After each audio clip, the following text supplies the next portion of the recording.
welcome. Welcome to the Buick City public meeting.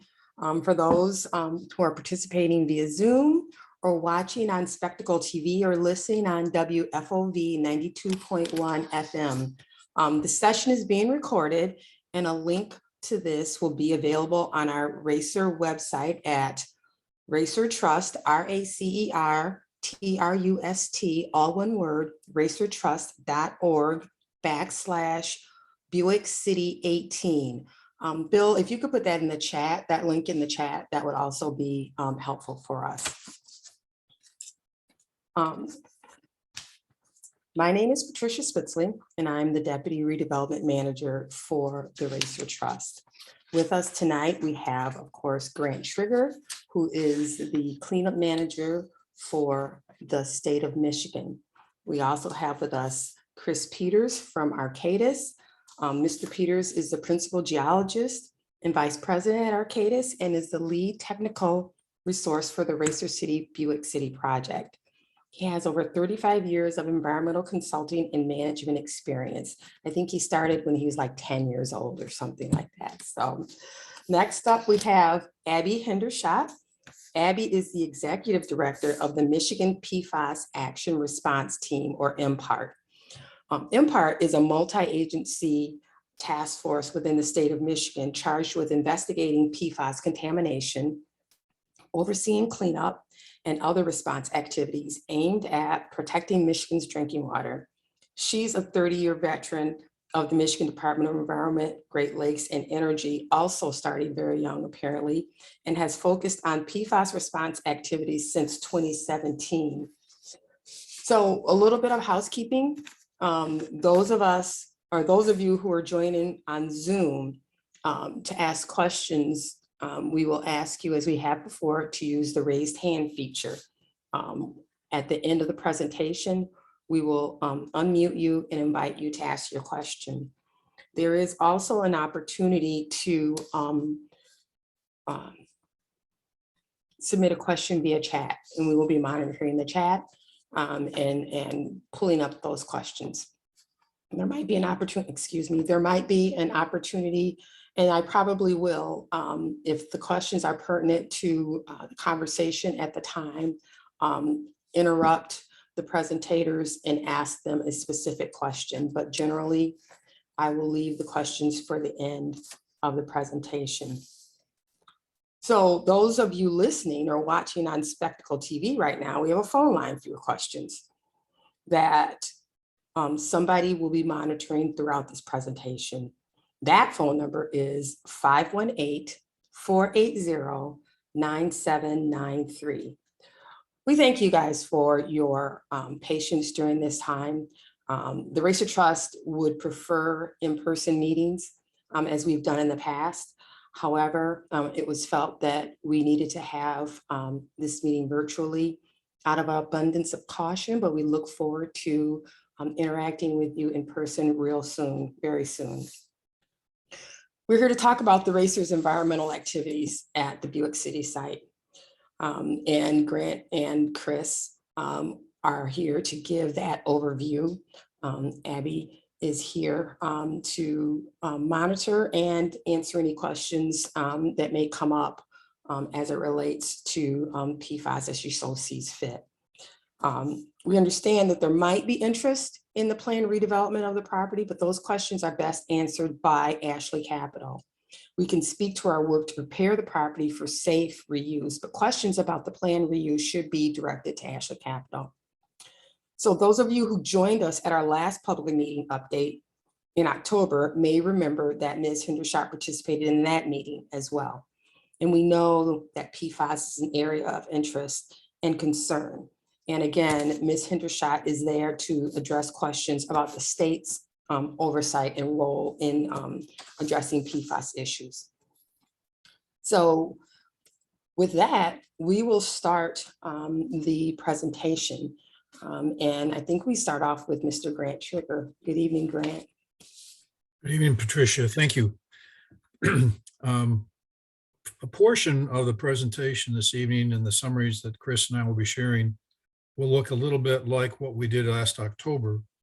But part of that is intentional because we want to show people the work that we're building on from the past. And that's really a significant part of environmental investigation work is you grow your knowledge base as you go along. So if we can come to the first slide, I want to touch base briefly. Again, those of you who've seen this before are familiar. Those of you who haven't, this gives you a feel for the Buick City site. Original site that the trust is responsible for covers approximately 412 acres. We've sold a portion of the property to several buyers, the most notably American Spiral Weld purchased about 20 acres on the far north end near Pearson Road, and you can see that cross-hatched.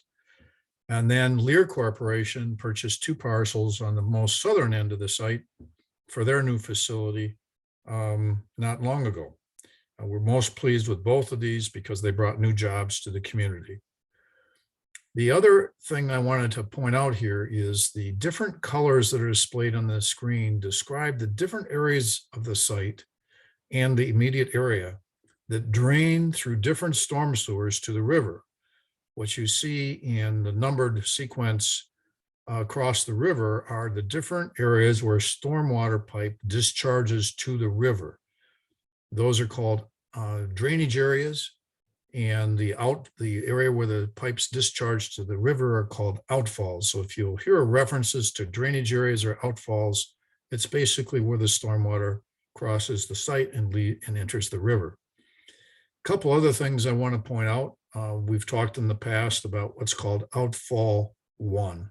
That's the red area on the left of the drawing here. That area is what drains the Spiral Weld property. It is the only outfall that is up gradient of the intake that the city used when it was using the river for a water source. So we have been very careful to identify any issues associated with that area as a part of our past conversations.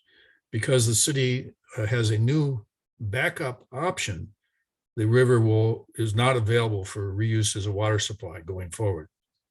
I would also point out that just off to the left of the red area, close to the river, is Lockhart Chemical. And if you've been tracking the issues associated with the oil release to the river, it's been identified that that came from the Lockhart Chemical down gradient that is off and not on the RACER property and not connected to the RACER property. The state and the city have been working very hard to sort out that issue. It's not one of an issue that we're concerned with at the trust associated with this property. So if you go to the next slide, what I want to do now going forward, though, is deal with a couple of areas that we're working on right at the moment. We've got this area I highlighted in green that we refer to as the former lagoon area. There is a lagoon on this property that has been sitting there since we acquired the property in 2011. And we have had the opportunity to accept excess soil from road construction projects in the area. When 475 was upgraded north of Carpenter about 2-3 years ago now, we accepted soil from that construction project through MDOT that can be used both for preparing this site for redevelopment, but also for helping us with our remediation activities. We are now currently accepting excess soil from the I-69 work. And anybody who's driven either 475 or I-69 is very familiar with that work right now. That soil continues to be delivered to the site, and I'll have another photograph to show in a few minutes that highlights that. But we had the opportunity with the availability of the soil from I-69 to say, hey, no use in keeping this old lagoon out here. Let's drain the water and fill it with the soil from I-69. Well, before we did that, we sampled the water. And unfortunately, given the state of affairs with PFAS issues, we found PFAS in the water in the lagoon. We found PFAS in the sediment in the lagoon, and we found it in soils surrounding the lagoon, in the immediate area of the lagoon. So in order to use the soils from I-69 and address this PFAS issue in the lagoon, which, by the way, we discovered in March of 2021. So this is barely 16 months ago, we discovered this problem, and we are actively remediating it right now, which is what we're going to talk about in the next few slides.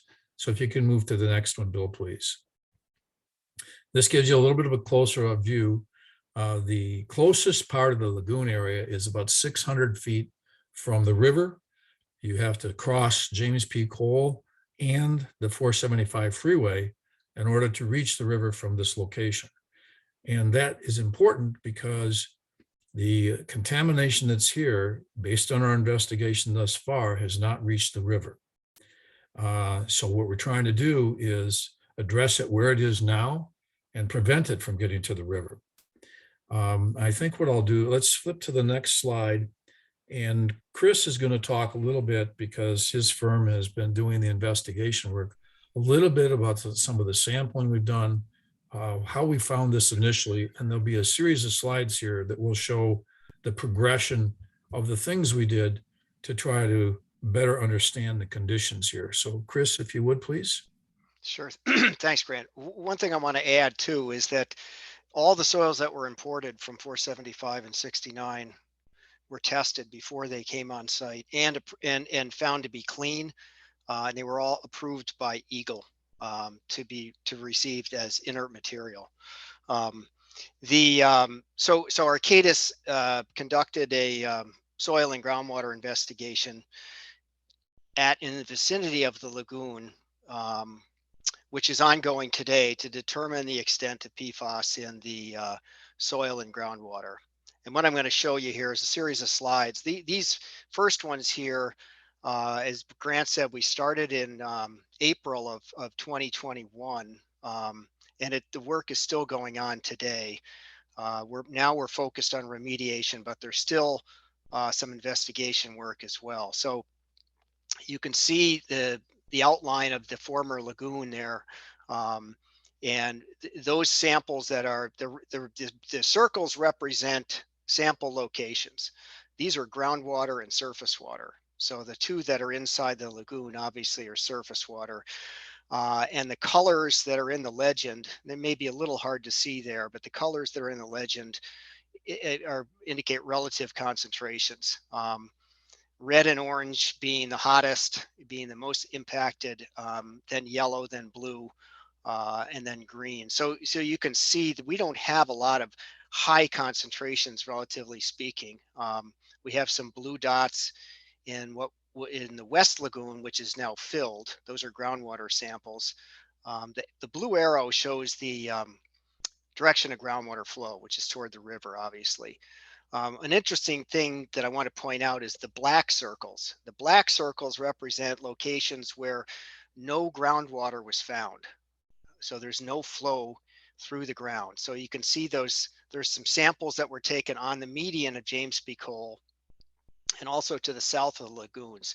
This is pretty significant because we're kind of fortunate in this area that the lagoon was placed in an area that has lots of clay. That's the reason why there's no water there. There's high percentages of clay. In the process of doing this, we've installed over 80 borings, 160 soil samples, and 90 groundwater samples. That's all been done since last April. So this is kind of what things look like back in April and October. And I should add too that this investigation was conducted and also went off the property across James P. Cole. Why don't you go to the next slide, Bill? Okay, so this Peter, is, while you're going to the next slide, so we have a really quick question. Question is, wasn't 1,4-dioxin also coming from Buick City? yes, but that's not related to the lagoon. That's in a different area of the property. Okay, thank you. Yep. So this is the work that was performed in November 2021 to May 2022. So pretty recent data. You can see again to the south, a lot of black dots where there's clay and no water. We've got more soil samples, groundwater samples near the James P. Cole. I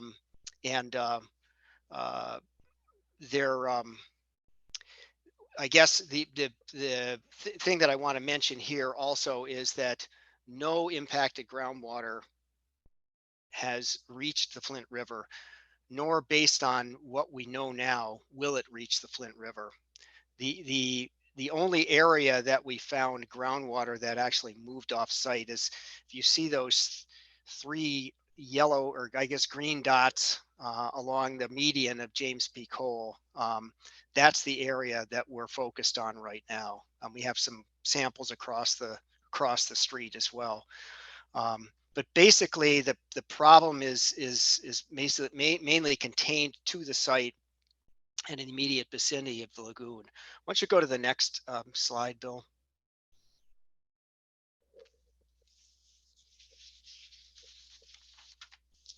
Oh, I'm sorry. Yeah, you're already there. Okay.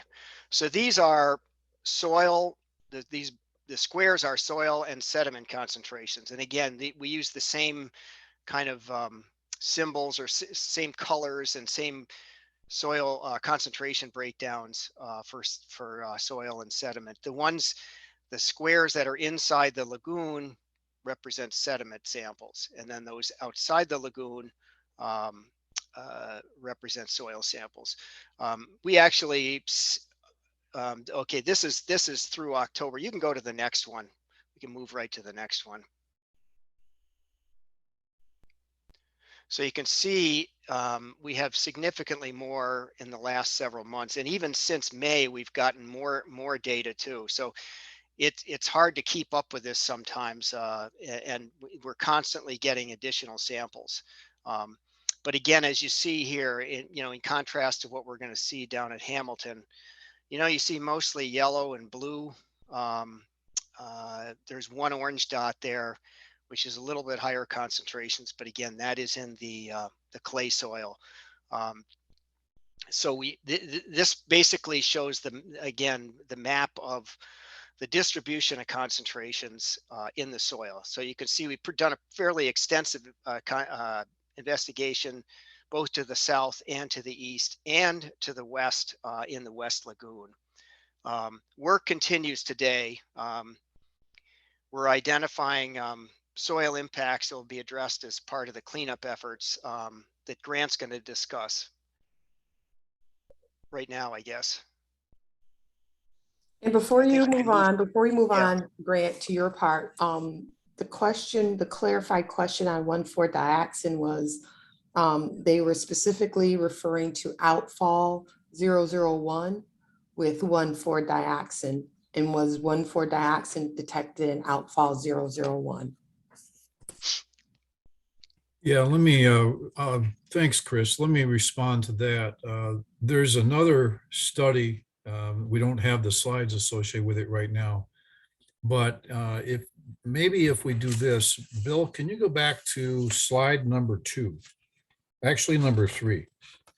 It's the second site drawing, and we'll return to this in just a moment. Yeah, go back one more. The question with respect to outfall 1 is in an area further north than what we're talking about right now. And we did find some 1,4-dioxane on the property that was moving, and it's interesting, while Chris just showed an arrow going to the southeast for the groundwater movement by the lagoon, when we get up to the red area, the groundwater tends to move to the northeast. We've tracked that 1,4-dioxane.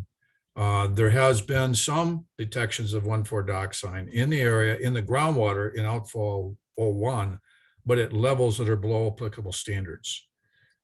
So at this point, all the evidence we have with respect to 1,4-dioxane is it doesn't require remediation.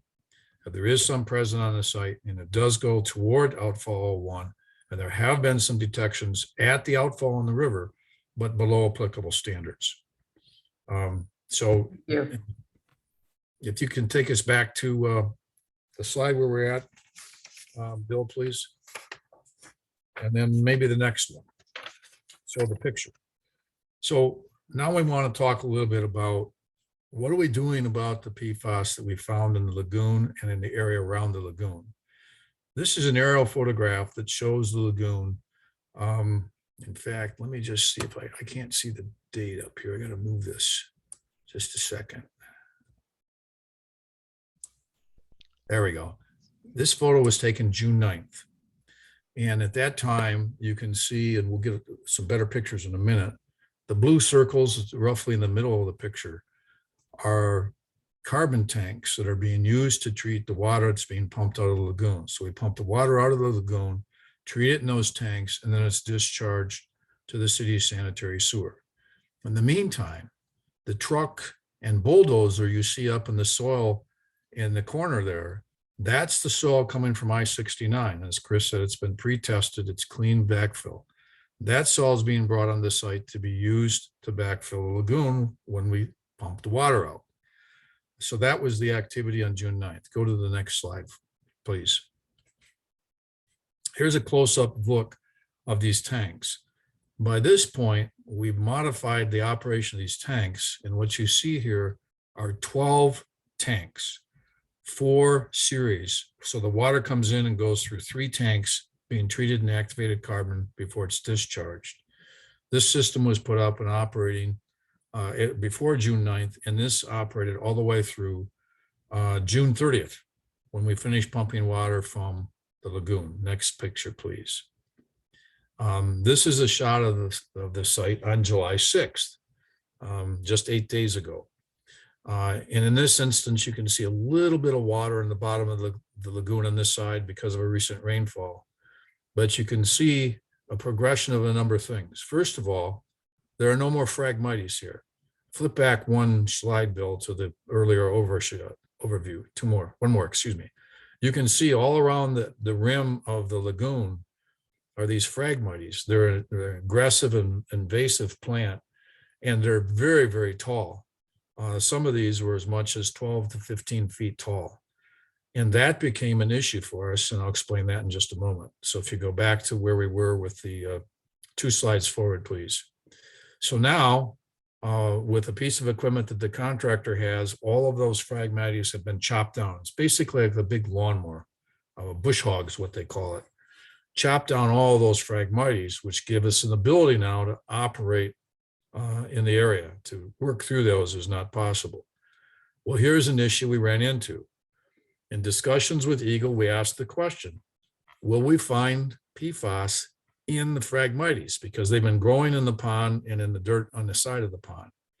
And the response we got, it's likely because some people are considering the use of phragmites for PFAS bioremediation, where you grow the plant and harvest it, and that's how you remove the PFAS.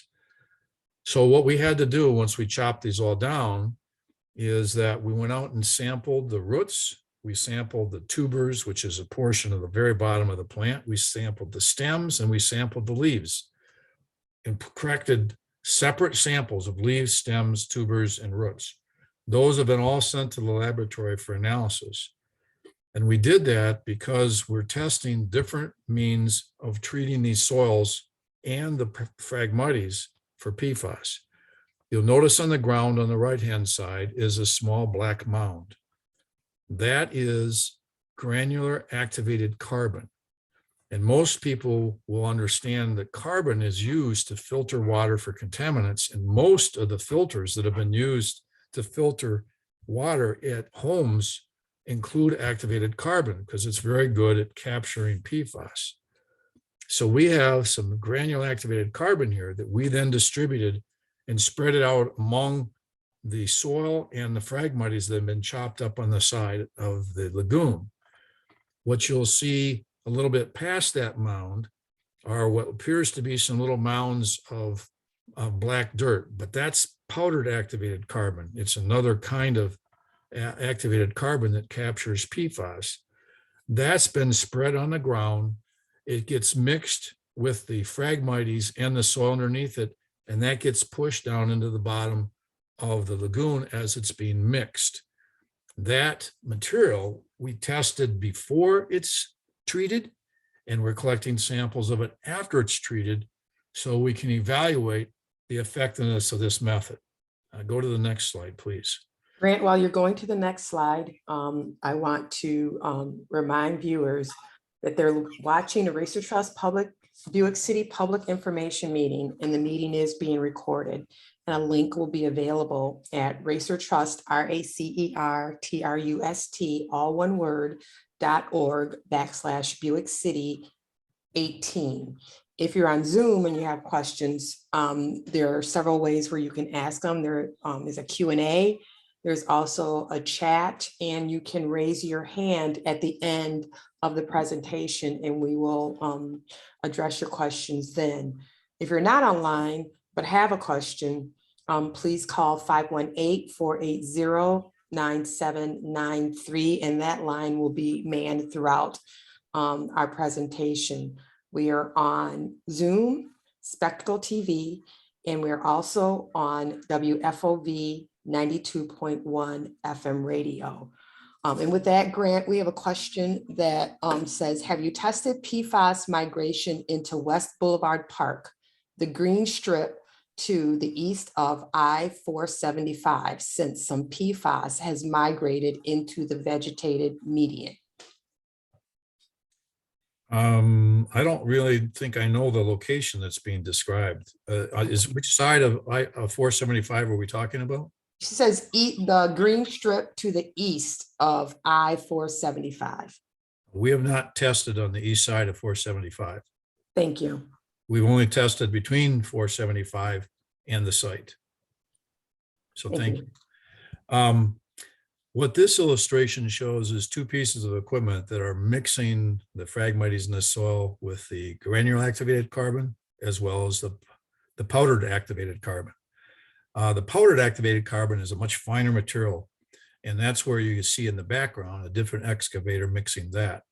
So we're doing this simultaneously. You'll notice in the upper right-hand corner, there's also a bulldozer, which is pushing some of that stockpile soil toward the lagoon.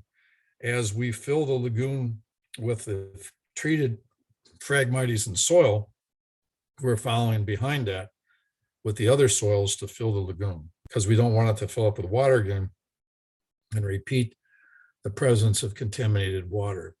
Next slide, please. This is a close-up view of what was being mixed by the background excavator.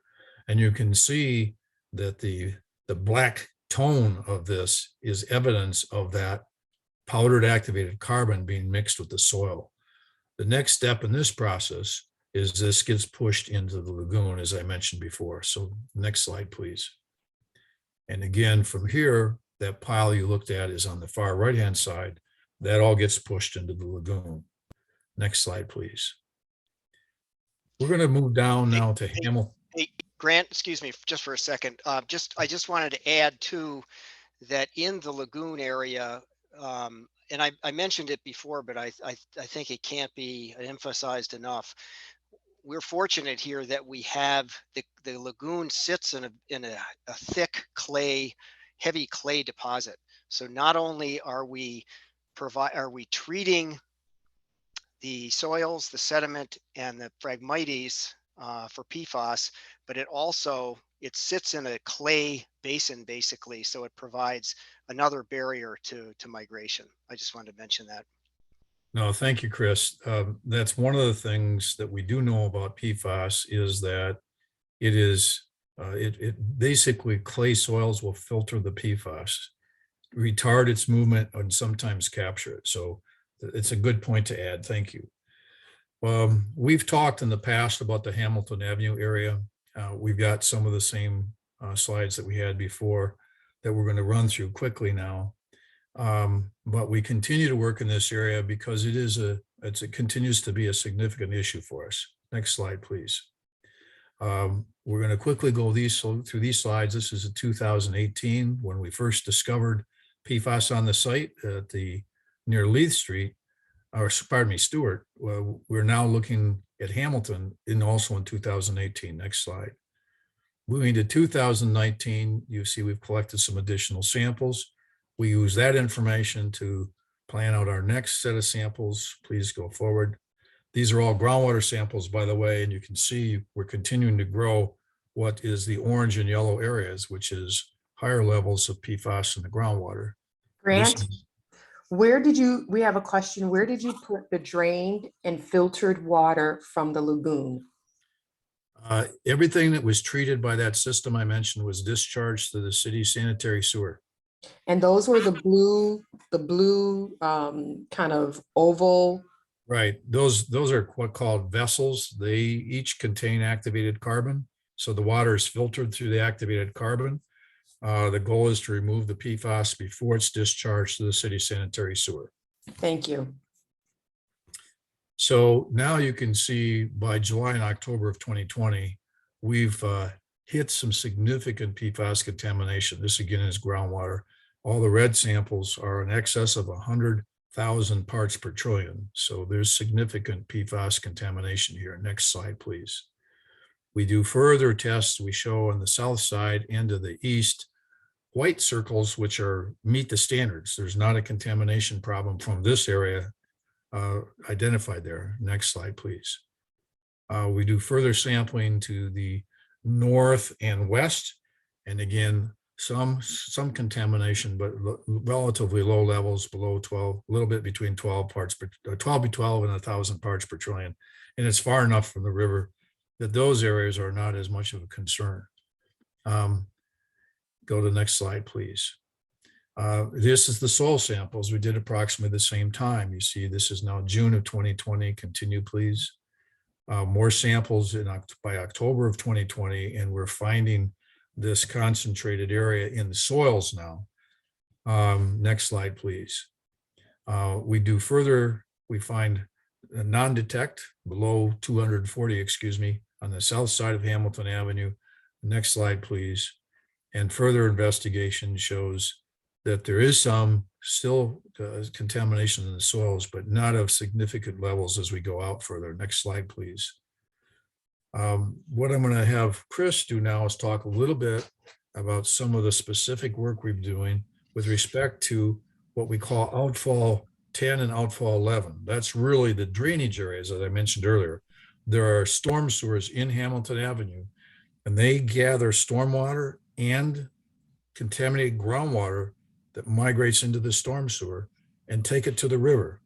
So addressing these issues is a key first step in stopping any of this getting to the river. We still have to deal with the source back here, but dealing with these areas is our key issue. So Chris, if you want to cover some of the specific work we've been doing in this area, please. Sure. We'll talk a little bit about the storm sewers and sanitary sewer, and then get back to groundwater. What's shown here is the three sewers that are of importance along Hamilton. The blue is a storm sewer called Outfall 10. And then the brown is the sanitary sewer that runs down pretty much the middle of Hamilton. And the green on the south side of Hamilton is what we call Outfall 11. We've been actively, and not just here, but across the site, putting bulkheads and plugs in laterals, and in some cases the mains, to try to eliminate the contribution of PFAS from the site to the river. Outfall 10 has previously been our largest problem in terms of PFAS. We completed a bulkhead installation was completed in September of 2021. Before the bulkhead installation, and I'm talking about the blue sewer there, that originates on the edge of the Buick City property there. The PFAS concentrations at the outfall range from 1,500 parts per trillion to 3,000 parts per trillion.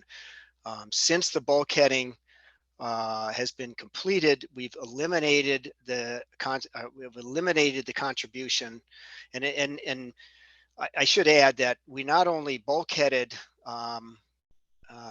one manhole called manhole 10-2, which is where that bend in the pipe is there, the blue pipe, but we've also filled the up gradient manholes with concrete. So we've completely eliminated the flow from the site. So it's interesting that the most recent sample indicates PFOS concentration at 550 parts per trillion in April. And we believe, and we have evidence to show that that this is not resulting from discharge from Buick City, but from another source. Relative to outfall 11, permanent bulkheads were installed in December 2021 in those two kind of, you see those two kind of diagonal lines there that go back from the green diagonal lines in the middle of Hamilton there. That was just, yes, those two right there. Thanks, Bill. Those were sources of PFAS getting into the storm sewer. Those have been capped off and bulkheaded, and the source has been eliminated. However, most recent samples indicate that the groundwater is still entering the outfall 11 storm sewer. We should add that these sewers are quite old. They're, the groundwater is shallow, and groundwater enters and can infiltrate the sewers. So there's still impacted groundwater entering the sewers. We're doing additional work planned to address the sewer lines and manholes servicing the road there. The last thing I want to mention too is the sanitary sewer. We were also having discharge into the sanitary sewer, and that was creating a kind of an upset condition at the wastewater treatment plant. Since that time, we've in a section of Hamilton Avenue, we have placed what's called flowable fill into a portion of it, once again, to try to eliminate the site's contribution. And since then, the wastewater treatment plant has been back into compliance. So that seemed to work quite well to do that. Chris, a couple Yeah. questions for you. One of the questions is, can you expand on, and just for folks who don't know, what does it mean to be bulkheaded? And Oh, then sure. the question Sure. is, so the bulkheads prevent water from the site getting into the sewer system. So can you explain what a bulkhead is and what it's used for, and whether or not that will cause a problem with flooding? Sure, that's a good question. Bulkheads are basically concrete barriers that are placed in the various places in the sewer. Usually, we enter through a manhole, and they put a form in there and pour concrete in there so that it's sealed off. And what was the other question? Whether there was an issue? And I should add also, there's not just bulkheads are usually, we use bulkheads for larger sewers, the 54 60-inch sewers. We use plugs sometimes for the smaller laterals that might be 8 or 12 inches. But basically it's kind of a mini bulkhead, but it's the same principle. The other part of the question was, will this cause a flooding problem? Thus far, it has not caused a flooding problem. That's a very good question, though, and it's something that we are keeping an eye on. Thank you. In another way, really, a bulkhead is a plug. So if you can imagine shoving a cork into the storm sewer so the water doesn't flow in that anymore, is really what this bulkhead is. It's a technical term for a plug. But I think there's another point to this, and that particularly with respect to the flooding question. We're still looking closely at the possibility that some of the PFAS getting into the outfall 11 sewer is coming from connections that drain street catch basins. We would not plug that connection without finding an alternate way to deal with the stormwater. And because it's a city street, we couldn't do that and wouldn't do that without a plan that the city found acceptable. There have been a couple other instances where we have changed. When we did the major reroute of 3 and we rerouted 4 several years ago, both of those were based on a review with city engineering staff and an understanding that what we were going to do was not going to cause a flooding problem for the city. So we're keenly aware of that, knowing that if we're doing something in the storm sewer that causes a flooding problem, that's not acceptable. So let's move on to the next slide, Bill. Yeah, and I should add too that this is just a piece of the cleanup activities that we're doing. There's a lot more that's going to be done. We'll talk about that in a little bit, but bulkheading is a piece of that. That deals with what I call short circuiting. That's water that gets to the river quickly because it's going through a storm sewer. Once it's bulkheaded, that prevents that. But then you still have to deal with groundwater. And that's the other part of this that we're going to talk about right now. This drawing here is is basically as a what we call a three-dimensional model. And just to kind of put this into perspective, I got some numbers today. This is for the Hamilton area. We have 175 borings, 1,000 soil samples, 300 monitoring wells, and 500 groundwater samples. So this is a really, really extensive, thorough, robust investigation. And okay, so we've got all that information. What do we do with it? So this is a good way to distill that information into something that all of us can maybe understand a little bit better.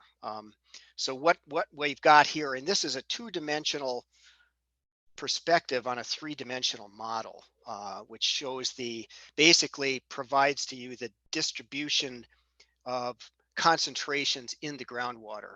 Again, magenta and red being the hottest, 250,000 parts per trillion. And actually the one on the left is groundwater, the one on the right is soil. And they correlate quite closely, as you might expect. Groundwater flows pretty much, as you can see, toward the river, kind of south or east-southeast, sort of toward the bridge there on Hamilton. So this is kind of so you see the sort of the central portion of what we call the plume, the purple and the magenta and the red area. And then as you get away from that, you get the concentrations go down, which you would normally expect, because kind of a natural attenuation process. Chris, Again, one of the yeah, sure. questions we're getting is the soil sample still 100,000 ppm on Hamilton? Do you mean parts per trillion? Not parts per million. It says ppm, so I'm gonna go with that. We don't have anything that high. So you think it's, so what you're talking, and just for clarification, we're talking parts per trillion. And so there might be just a confusion of parts per trillion or parts per million. Sure. Let's give a million parts per trillion is 1 part per million, just to put it into perspective. Yeah, you have to multiply it by a million. Chris's voice faded there a little bit. Patricia, could everybody hear him? Sorry about that. Yes. So so the question is, we're talking parts per trillion. Right. And so let me rephrase the question. Is the soil sample still 100,000 parts per trillion on Hamilton Road? Adjacent to Hamilton, yes, that's true. Yes. Okay, thank you. Yeah, I'm having trouble hearing Chris right now. So can you hear me now? Yes. Grant, yeah. Okay. We can hear Sorry. you, Chris. Please, please proceed. Yeah. So it's some of this flow is intercepted by the storm sewers, which may be one of the reasons why on the south of Hamilton you see green over there, because the storm sewers are intercepting it. So we have a lot more work to do to figure all this out. But we'll talk. Why don't you go to the next slide, Bill? Yeah, so this is just another perspective of that three-dimensional model. This is looking along Hamilton. This is kind of what we call a cross section. So this is from the side as opposed to the top. So you can still see the magenta and the red areas in the middle of and again, that's what we call the core of the plume. And it extends down below the water table. But again, as you move away from it, the colors go to green, which is a lower concentration. You can go to the next slide. Oh, again, this is just another perspective on from Hamilton. You can go to the next one. And I think Grant's going to talk about, so now we've got all this information. What do we do with it all? What's the next step here? So that's what he's going to talk about now. Yeah, thank you, Chris. There's a number of different things we're working on that our goal is to help us define what in fact we're going to do here. The amount of testing that Chris mentioned is the first thing. You have to understand the area as well as you can because you need the best information to make good judgments and decisions. The second thing is, I didn't spend a lot of time on it, but one of the things we're doing at the lagoon area is we're testing, as I mentioned, granular activated carbon as well as powdered activated carbon. We're also using a material that will solidify the soils as a part of the work we're doing there. So we're doing field work right now that we're going to evaluate, could we use it here? This is a much bigger problem. And so what we learn at the lagoon, we're going to try to apply to what we might do next year.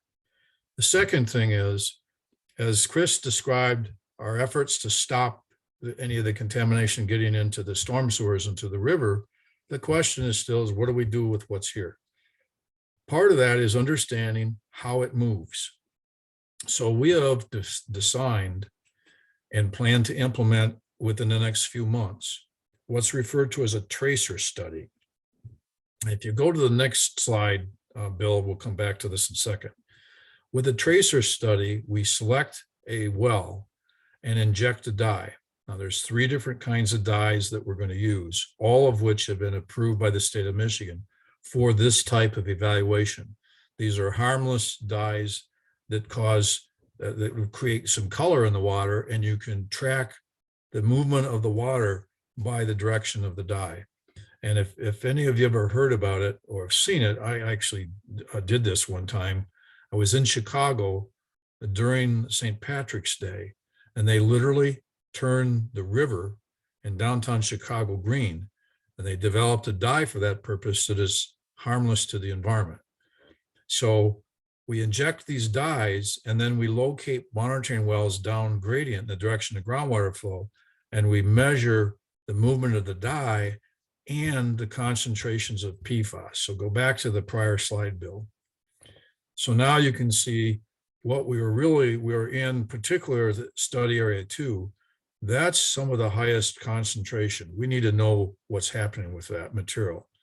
So as we complete the work in terms of plugging storm drains and so forth for storm water lines 10 and 11, we hope to stabilize the conditions and then do the tracer study. As that tracks the direction of movement, that helps us evaluate what we do next. And I want to make a comment here that because there's a great deal of uncertainty about PFAS generally, particularly on how to treat it with effective remedies, we're spending a lot of time looking not only at understanding the site conditions, but different technologies. So if you go to the next slide, Bill, past this one. We've looked, and we mentioned this before, there's different methods to address soil. Stabilization in place, the chemical fixation with powdered activated carbon and encapsulation with concrete-like material. We're doing that at the lagoon right now so we can understand how it might work in other parts of the site. Can we contain it with a slurry wall? Well, where would we put a slurry wall? That depends on what we learned from the tracer study.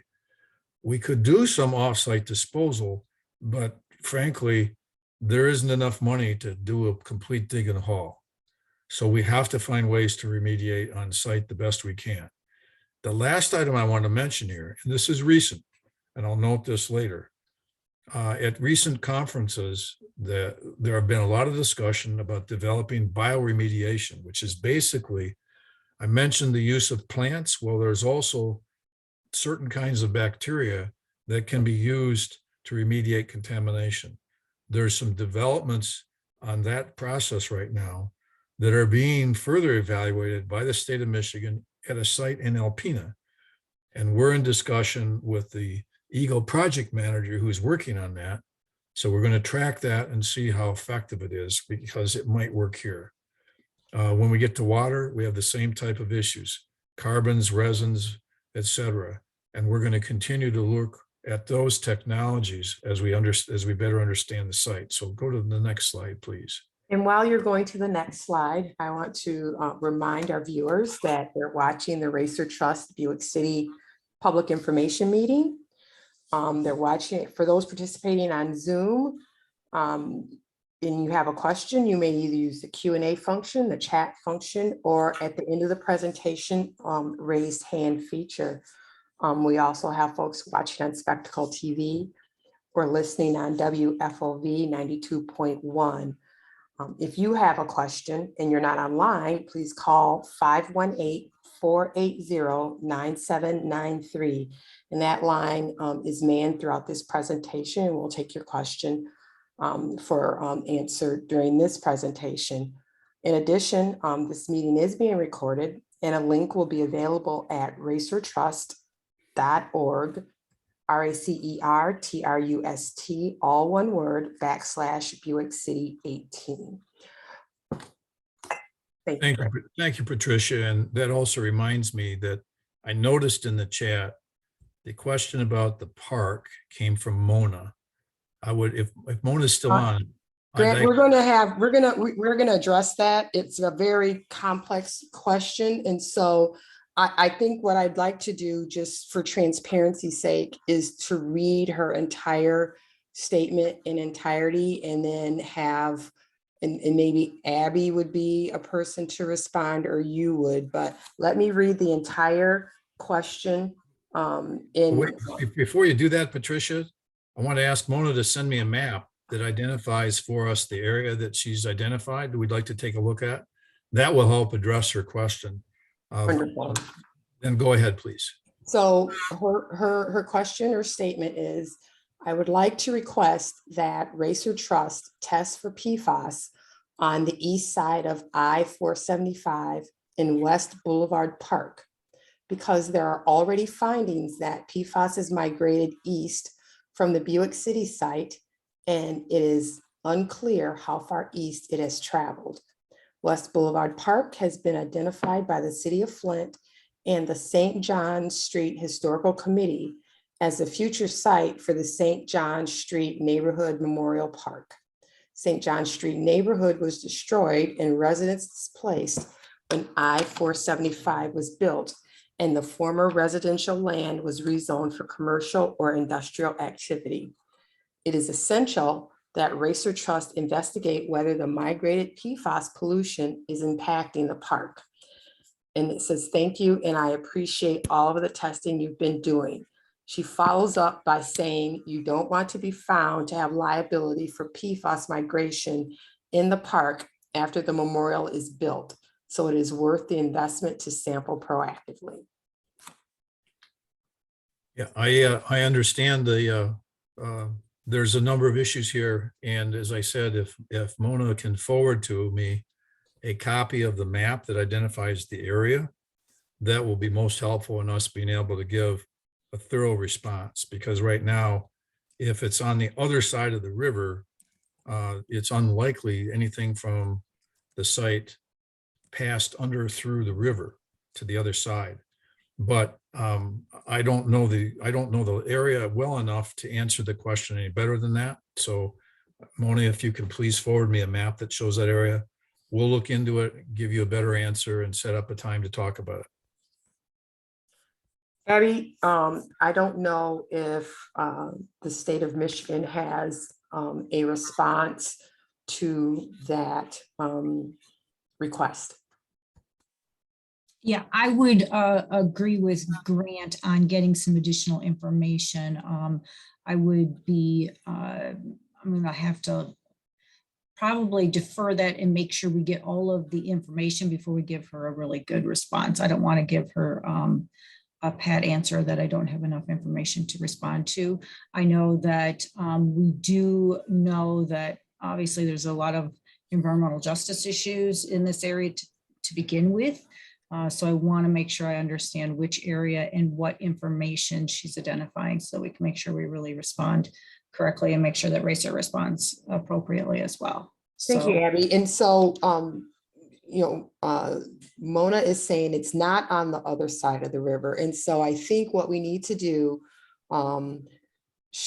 is if she would send some information to Grant, I think that would be the easiest way for her to address it, because we're apparently not focusing in on where she's talking about. She says it's the park that runs along West Boulevard north of Lath Street. So again, I think the best way to handle this is if Mona would send information to Grant, and then we can respond that way. Please continue, Grant. Yeah, thank you, Patricia. Thanks, Abby, for your contribution as well. So sort of coming back to the basic idea of searching for solutions, I've mentioned a couple of these things, but it's worth noting, for example, that the focus really on PFAS at the regulatory level and the scientific research has really been on drinking water, because that's the primary exposure issue, and that's the one that gets the most attention. For the trust, we've only encountered one site in Michigan with a drinking water well issue that was at a Coldwater Road site, and we worked with the county health department and installed an in-home treatment system at that location.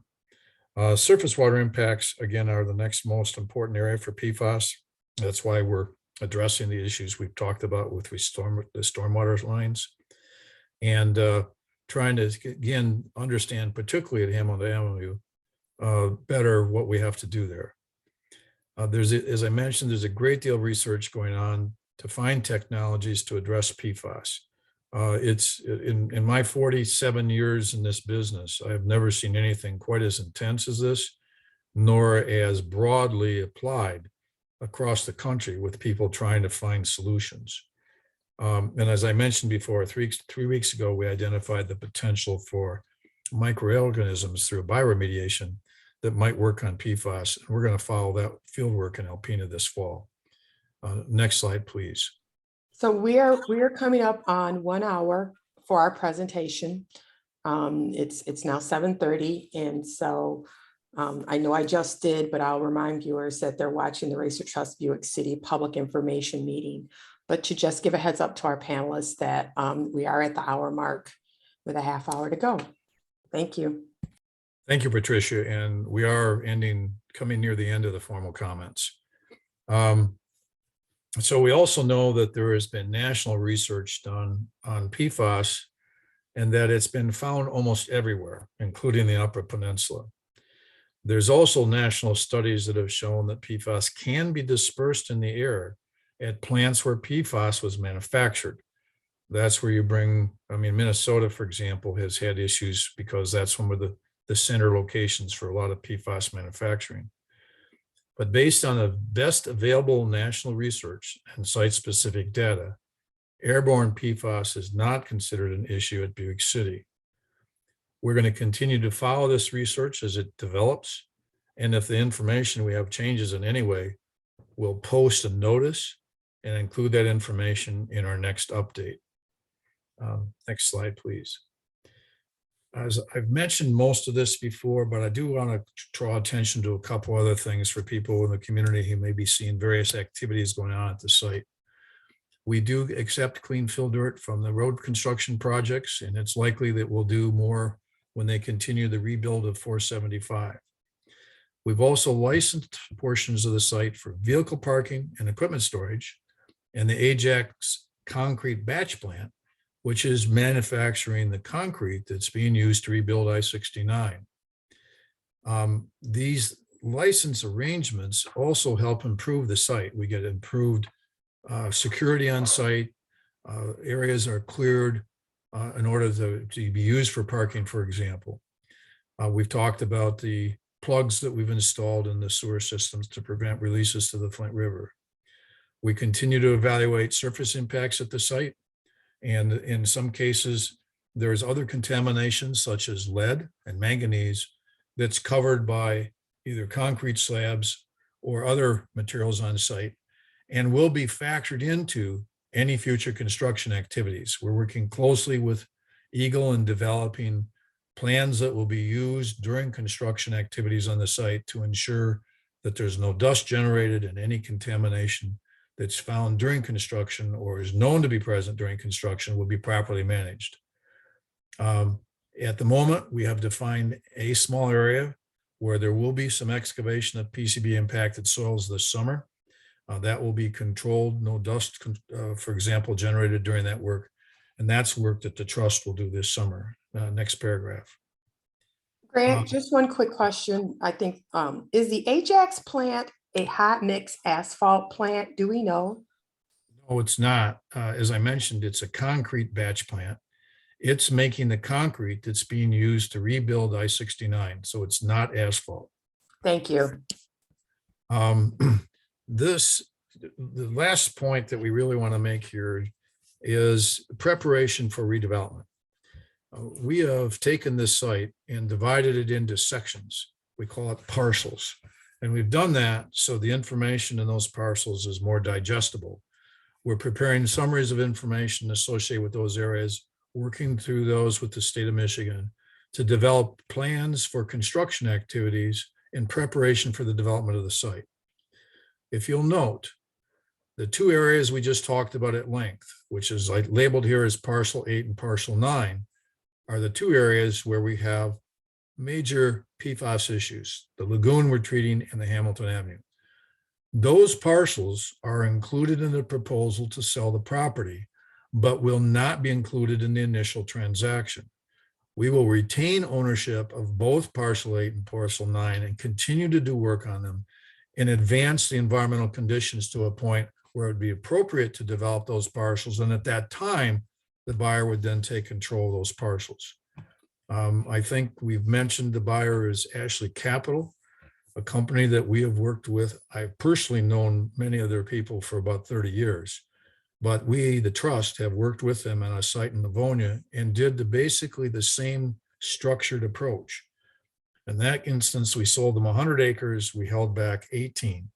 And when that reached a point where we could put a remedy in place, we worked together with Ashley Capital. They built a building on that parcel at the same time we completed the major portions of our environmental work. And they're in the process of leasing a new 365,000 square foot building on that parcel. The same concept is being proposed here. And I wanted to sort of illustrate the amount of work that we're doing to prepare the site for redevelopment. We continue to be responsible for the environmental conditions after the sale, just as we are with American Spiral World on the north end and Lear on the south end. And that'll be the same thing going forward. As the site advances for development, we'll work with the developer on the environmental issues. If you'll flip to the next slide, please. So a few concluding comments on redevelopment. And Patricia can close this out with references to any other questions that may come up with the developer's plans. We've worked hard to position the site to capture a significant economic development opportunity, which will bring investment, taxes, and jobs to the city of Flint, much like the Spiral Weld and Lear projects. And the work that I just showed you is a part of that effort. We have signed an agreement to sell the remaining 352 acres to Ashley Capital. And as I mentioned, as a structure and an approach that we most recently used in Livonia with Ashley Capital. We're working hard to provide information to Ashley Capital, help their analysis of this opportunity, so they know when they move forward to develop the site, the trust has appropriately managed the environmental issues. If they're satisfied with this analysis, we're hopeful that there will be a closing within the coming months, and that if they purchase the remaining property, we continue to perform our work to address the older contamination issues while they develop the site. Those are really, it's a very important part of the trust's mission. I think that concludes our slides. So Patricia, I think I can pass the ball back to you. And if there are other questions that we can address now, I do want to, again, sort of reinforce Patricia's point. We much prefer in person. If that were the case, Mona would point to me on a map and we'd be able to have a further discussion about what we know about that area. And I know there are others who, particularly me, I much prefer in person, and we're going to work hard to try to make that happen next time. So with that, Patricia, appreciate everybody's attention. Thank you, Grant. And I also prefer in person. And so we look forward to seeing you all soon, hopefully at our next update. There's just one question. Has Ashley Capital identified a lessee for the remainder of the site? That's a question for Ashley Capital. That is not a question that the trust can answer. Grant has gone through the redevelopment points quite well, so I don't feel the need to reiterate them. What I will say is that Ashley Capital is a proven, competent developer that is accustomed to working with brownfields. They did a great job with the redevelopment of the former RACER Trust site property in Livonia, and the record speaks for themselves. I suspect that there will be opportunities to ask questions of Ashley Capital in the future, but that is not a question that we can answer. So as we close out our meeting, if there are, we have a couple minutes. If there are some questions for the folks that are participating via Zoom, please raise your hand, and we will unmute you so that you can ask those questions. Bill, looks like we have 2 hands raised. The first one is for Raven Blue. Good evening. Good evening. My question is, what is the important part of your presentation that you want residents in Flint to take away from or to know about the work that you're doing to remediate the PFAS? Well, I think the important part, and I will let Grant also comment, I think the important part is that we're working with the agency and that we're constantly out there being very transparent in the work that we do. Our goal is safe, effective cleanup, and Grant consistently lays out the process by which we're doing that. And so that would be one of the things I would hope that the residents would take away from. Grant, please expand. Yeah, thank you, Patricia. That's a good question, because the trust is unique in that we were given a dual mission to both do cleanup and foster and support redevelopment. So the portion of this project and the portion of my job that is most useful is working together with the developer to accomplish the remediation and the development. If we had to wait before all the environmental remediation work was done, before you could develop the site, we wouldn't have American Spywell or Lear on this property. So in order to make the trust dual mission successful, we've got to do both at the same time. And we have done it with Ashley Capital. We did it in Livonia, and we want to do it again in Flint. I think to expand on that, the question would be, that even if we didn't have a developer, we would be conducting this cleanup. Our mission is to clean up our sites to industrial standards and do it with approval of the agency that has jurisdiction over it, safe, effective cleanup, and then to reposition those properties for redevelopment, job creation. So even if we didn't have a developer or interested or a purchaser interested, we would still be conducting these cleanup activities on site. And how long are you expecting to finish the cleanup, and what are you doing to make sure that there is not another PFAS contamination? Great. It is hard to predict the schedule right now, largely because of the challenges that we have at Hamilton Avenue. But as I laid out the work at the lagoon, we're scheduled to finish that within the next month. There will be potentially a little bit more time to finish backfilling the hole in the ground, if you will, but the environmental remediation work around the lagoon will be done within the next 30 days. Thank you. Yep. Mr. Woodson, our next person to ask a question is Mr. Arthur Woodson. Good evening, Mr. Woodson. Good evening. When I spoke, I accidentally put parts per million, and yes, he was correct. It was parts per trillion. But here's the problem, right? How much have y'all tested recently? How much is it now? And on your slide, where is the location SB-04-64? And with the highest single sample, it was 11 million parts per trillion, about 8 feet below the surface. Now, I spoke to Victoria Heath from EPA. What are the soil samples over at Lear? Because I don't think I've seen those, the soil samples over at Lear.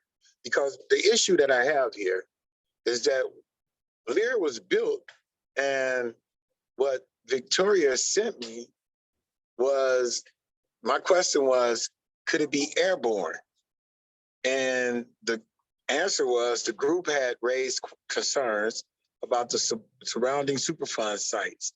And the concern was essentially if vapor intrusion of PFAS from the soil could be entering and affecting indoor air quality in this area of contamination. And what they said was basically, yes, it could be airborne, although it is plausible that at high concentrations of PFAS in the soil, the lower building could result in PFAS vapor intrusion into the indoor spaces above the affected area. So if this is what they say, they said, not Art Woodson. This is from Victoria Heath from Region 5 EPA. So Mr. Woodson, I think there's two things. So Grant, you want to address the vapor intrusion issue at the Lear site, and then you want to briefly touch on PFAS airborne. That, and ask MPART and everybody that's on the panel, Right. why hasn't air monitoring systems been set up around that area in, on Hamilton? Because like I said, I'm reading from off RACER Trust, what is it? RACER Trust Buick City environmental updates. And it said this back in October 2020 about the 11 million parts per trillion. And that was 2020. Has anything been done since then as far as samples, the air monitoring? What were the samples on Lear? And I'll go from there after that. Okay, so let's stop right there because that's a lot to unpack. And so there are four issues. The one is air for PFAS, airborne PFAS. The second issue is are there vapor intrusion issues at Lear? The third issue, if I recall, is why haven't there been air monitoring done in and around the site? And the fourth issue is the high PFAS concentrations in the soil that we reported in October, and whether or not we have sampled since then. So that's a lot to unpack. Thank you, Mr. Woodson. And we're going to try to answer those questions. Hold on. And where was that SB? And where is SB? What was it? Hold on for a second. SB, man, where did it go? Can you put that in the question Okay, and answer so we'll know, and then I can, while they start answering that. So Grant, go ahead. Yeah, Bill, could you take us back to, I think it's slide 17? Well, it's a different page, so it's not 17, but keep going back and I'll tell you when to stop. Okay, stop there. No, stop. Okay, that's groundwater right there. One more. Right there. So, Mr. Woodson, the sample location you asked, I can't specify which one of the red dots, but that location that you mentioned, SBL 464, if I've got it correct, is in the heart of the area where the red samples. Those sample locations are about 25 feet apart, which is very, very close for site investigation purposes. And there is a sample in there in somewhere in the neighborhood of 10 to 11 million parts per trillion.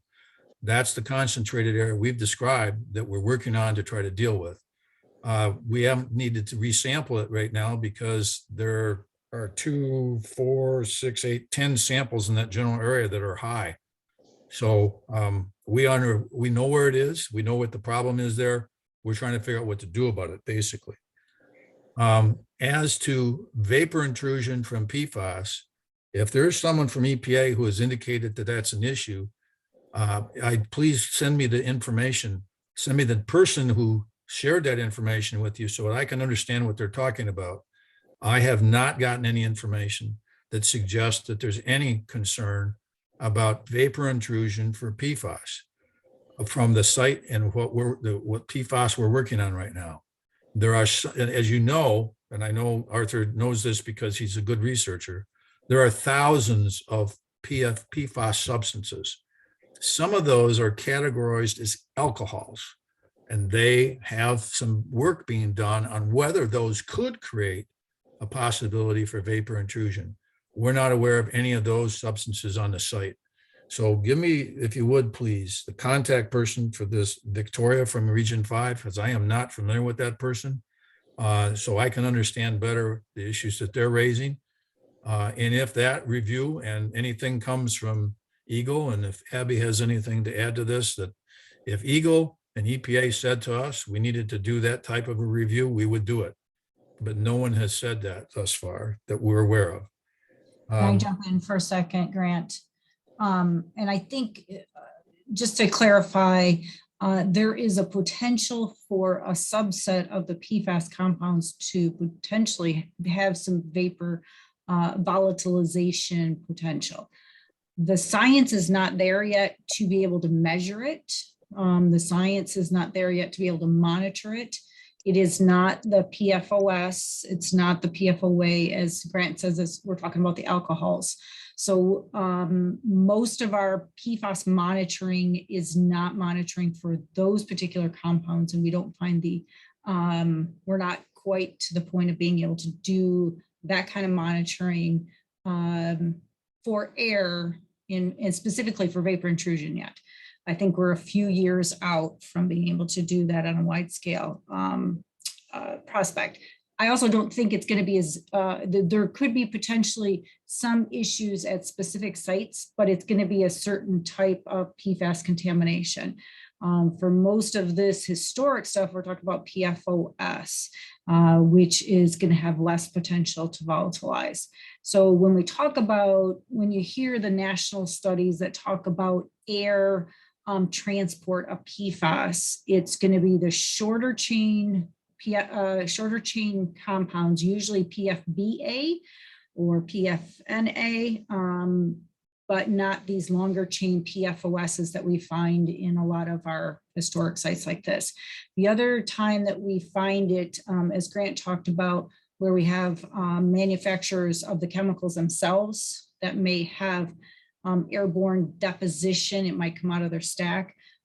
Sometimes that happens, but again, in usually regarding and around those chemical DuPont, 3M, Chemours, where they've actually been manufacturing it. I know in, oh gosh, I think it was New Jersey, had a particular facility that had some airborne PFAS from dust, where the PFAS molecule actually attached to a dust particle and then was transported. But the PFAS molecule by itself wasn't volatile in the air, it just had attached itself to a dust particle. So there's a couple of different ways that PFAS in air could be transported. So far, we haven't seen a big potential for that in Michigan, but the science is really still very, very early in understanding PFAS transport in air. But there are some national models going on. We are participating with some modeling efforts from Harvard right now, and we're waiting to get some of that data back, but it's still preliminary. So I understand they're really good questions, Mr. Woodson, but I don't think we're quite there yet. So hopefully that. Have we answered the question? We've answered the vapor intrusion. We've answered the parts per trillion. We've answered the soil, the air soil. Have we answered the monitoring issue around the site? The air monitoring issue around the site. Well, the only thing that we've had to address really is management of dust. And as I mentioned previously, we did a PCB excavation and we were right near the Metropolitan Baptist Church. We talked to a committee of the church and they asked about dust. And we said the methods we use to deal with that, control dust. So if you control dust, you've controlled any other contamination that we've identified on the site. And those are the steps that we're implementing and working with the department and the proposed developer. So during construction activity that's on this site, dust will need to be controlled. You control dust, you control contamination associated with it. Mhm. So we haven't done any separate air monitoring. None has been required. And you haven't done the separate air monitoring because you're implementing the dust control measures that you've spoken of. Is that correct? That's correct. Thank you. Looks like we have one more question from Mr. Woodson. Bill, can you unmute him so he can ask his question? Mr. Woodson?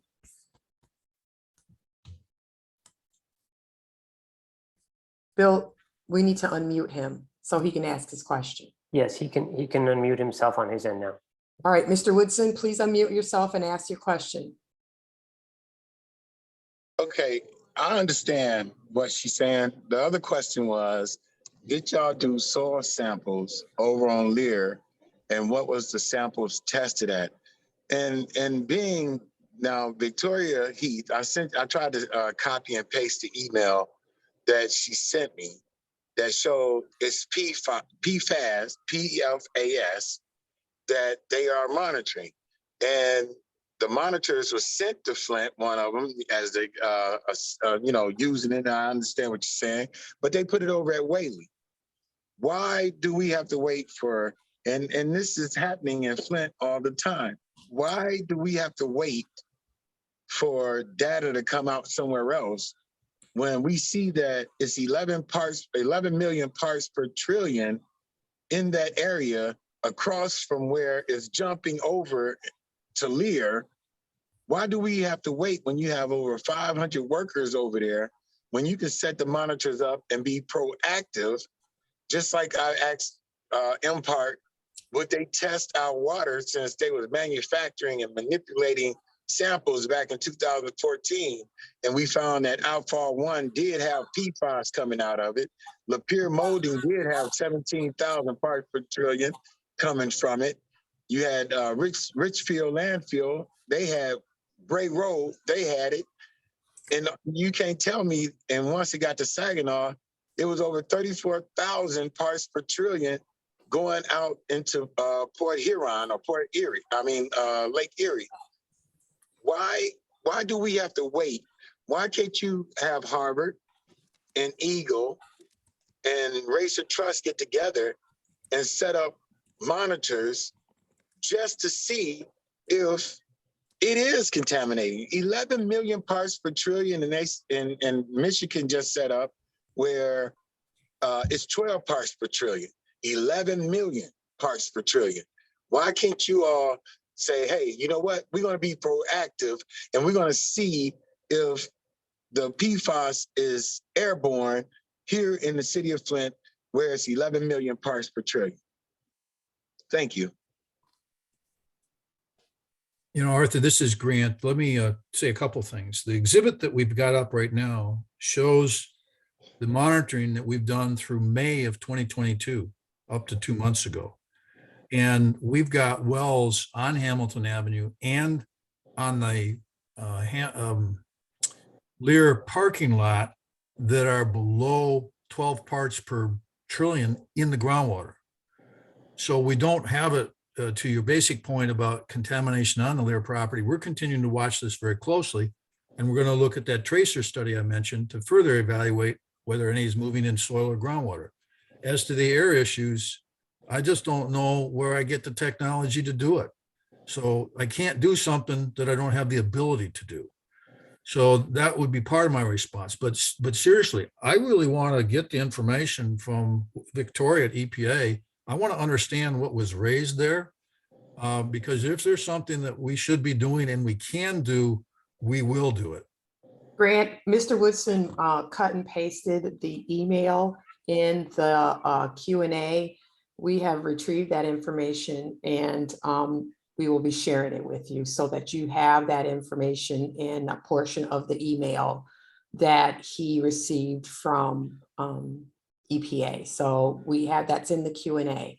It is 7:56 p.m. We'd like to thank everyone for their participation tonight. You know, as always, the trust, you know, strives to have these regular updates, and will continue to have these regular updates to keep the residents apprised of our remediation responsibilities at the site. And so we appreciate those folks who are watching on Spectacle TV or listening on WFOV 92.1 FM. And we also appreciate the folks who have joined us via Zoom. The questions in the Q&A, as always, were great and informative.